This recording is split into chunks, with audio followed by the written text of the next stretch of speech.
En Guinée, le viol d'enfants est désormais imprescriptible grâce à l'amendement du Code de l'enfant qui permet aux victimes, quel que soit le temps écoulé, d'obtenir justice.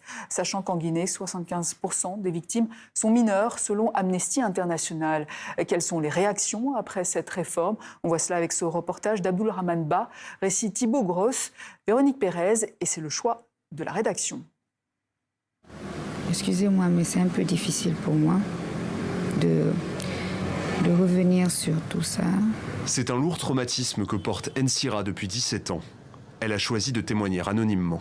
Quand j'avais 5 ans, en fait, il se trouve que le voisin où on habitait, le voisin qui était à côté, abusait de moi.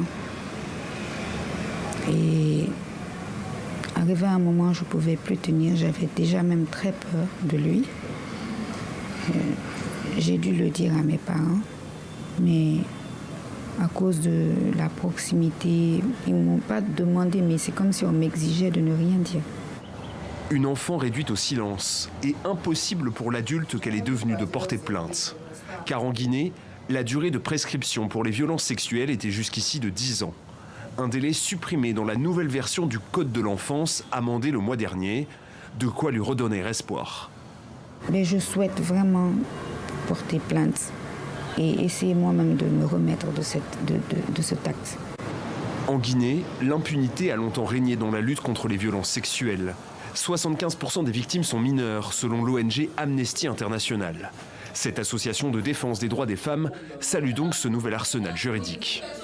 C'est une avancée très importante parce que ça aide beaucoup de victimes qui ne savaient pas avant qu'elles avaient subi des violences, parce qu'en tant qu'enfant aujourd'hui, on peut vous faire des attouchements, mais en tant qu'enfant, vous ne savez pas forcément ce que c'était. Dès que tu te rends compte de ça et qu'à un moment tu veux vraiment porter plainte, c'est vraiment important que l'État et la justice soient là pour t'accompagner.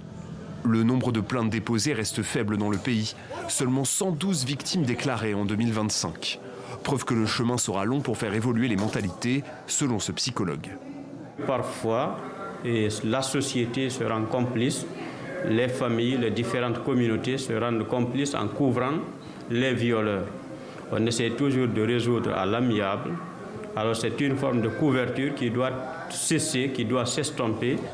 Ces dernières semaines, le gouvernement guinéen s'est engagé dans une vaste campagne de sensibilisation de son Code de l'enfant, principalement à Conakry.